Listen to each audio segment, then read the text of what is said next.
And as we've said before, and I would direct my friend Arlen Specter, who has a good legal mind, what does this do? It sets a precedent. It's a slippery slope. Today, if you can imagine the rationale, Mel, of this one, today what they're saying, it only applies to appellate judges. Well, why should an appellate judge be less important than district court judge? And then, of course, the slippery slope is maybe Bolton. You ever heard this guy lately? Maybe there would be a filibuster on Bolton. Now, we know that the president really likes him. Well, why couldn't they change the rule with a simple majority? Because the precedent's been set there. They can do that. And what about an issue? I've been a thorn in the side of people for years on nuclear waste because I have filibuster rights. Why don't they just change that so a simple majority can stop any filibuster on legislative matters? And then we're all under the auspices of a rule. House has a rule on every piece of legislation that comes to the floor, how long you can debate it, what amendments can be offered. Well, they'll do the same thing in the Senate. We're an extension of the House of Representatives. We do not want that, and that's why Specter should look at the Constitution. And one other point that mattered to them, and they also told me what they think about Washington. And because you've heard it yourselves, I know it won't surprise many of you to learn that a lot of people don't think much gets done around here about the issues they care about most. They think the atmosphere has become too partisan, the arguments have become too nasty, and the political agendas have become too petty. And while I haven't been here too long, I've noticed that partisan debate is sharp and dissent is not always well received. Honest differences of opinion and principled compromise often seem to be the victim of a determination to score points against one's opponents. But the American people sent us here to be their voice. They understand that those voices can at times become loud and argumentative, but they also hope that we can disagree without being disagreeable. And at the end of the day, they expect both parties to work together to get the people's business done. What they don't expect is for one party, be it Republican or Democrat, to change the rules in the middle of the game so that they can make all the decisions while the other party is told to sit down and keep quiet, to be proud of. Again, I urge my Republican colleagues not to go through with changing these rules. In the long run, it is not a good result for either party. One day, Democrats will be in the majority again, and this rule change will be no fairer to a Republican minority than it is to a Democratic minority. Mr. President, I sense that talk of the nuclear option is more about power than about fairness. I believe some of my colleagues propose this rules change because they can get away with it rather than because they know it's good for our democracy.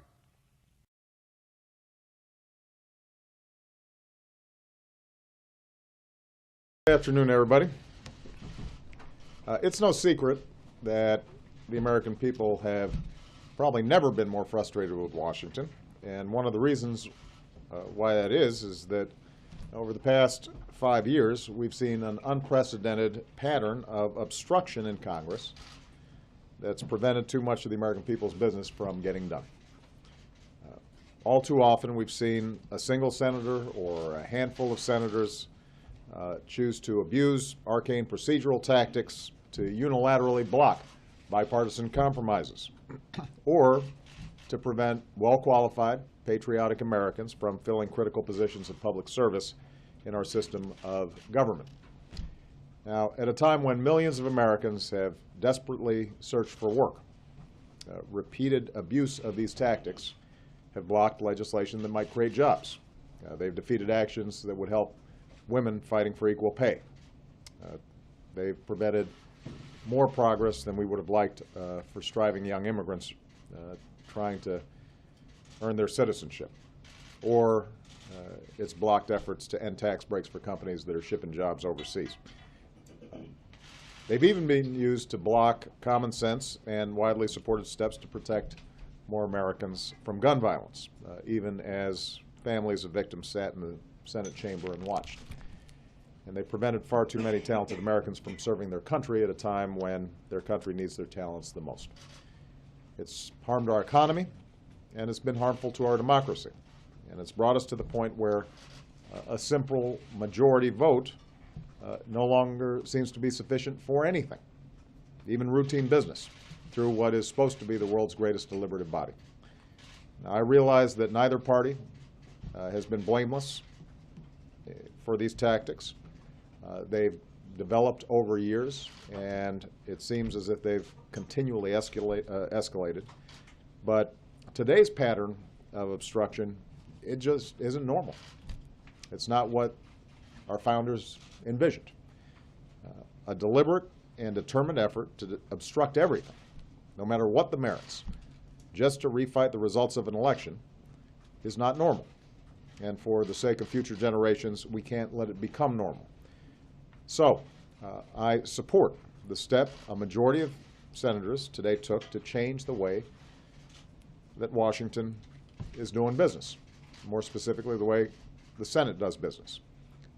What a majority of senators determined by Senate rule is that they would restore the long-standing tradition of considering judicial and public service nominations on a more routine basis. And here's why this is important. One of a president's constitutional responsibilities is to nominate Americans to positions within the executive and judicial branches. Over the 6 decades before I took office, only 20 presidential nominees to executive positions had to overcome filibusters. In just under 5 years since I took office, nearly 30 nominees have been treated this way. Now, these are all public servants who protect our national security, look out for working families, keep our air and water clean. This year alone, for the first time in history, Senate Republicans filibustered a president's nominee for the Secretary of Defense who used to be a former Republican senator. They tried everything they could to hold up our EPA administrator. They blocked our nominee for our top housing regulator at a time when we need more help for more families to afford a home and prevent what has caused mortgage meltdowns from happening again. And in each of these cases, it's not been because they opposed the person, that there was some assessment that they were unqualified, that there was some scandal that had been unearthed. It was simply because they opposed the policies that the American people voted for in the last election. And this obstruction gets even worse when it comes to the judiciary. The Constitution charges the president with filling vacancies to the federal bench. Every president has exercised this power since George Washington first named justices to the Supreme Court in 1789. But my judicial nominees have waited nearly 2.5 times longer to receive yes or no votes on the Senate floor than those of President Bush. And the ones who eventually do get a vote generally are confirmed with little, if any, dissent. So this isn't obstruction on substance, on qualifications. It's just to gum up the works. And this gridlock in Congress causes gridlock in much of our criminal and civil justice systems. You've seen judges across the country, including a Bush-appointed Chief Justice of the Supreme Court, say these are vital vacancies that need to be filled. And this gridlock has not served the cause of justice. In fact, it's undermined it. Over the past 3 weeks, Senate Republicans again denied a yes or no vote on 3 highly qualified Americans to fill 3 vacancies on the nation's second highest court, even though they have the support of a majority of senators. 4 of President Bush's 6 nominees to this court were confirmed. 4 out of 5 of my nominees to this court have been obstructed. So the vote today, I think, is an indication that a majority of senators believe, as I believe, that enough is enough. The American people's business is far too important to keep falling prey day after day to Washington politics. I'm a former senator. So is my vice president. We both value any Senate's duty to advise and consent. It's important, and we take that very seriously.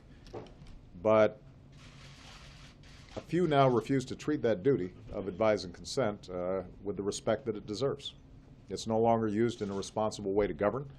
It's rather used as a reckless and relentless tool to grind all business to a halt. And that's not what our founders intended.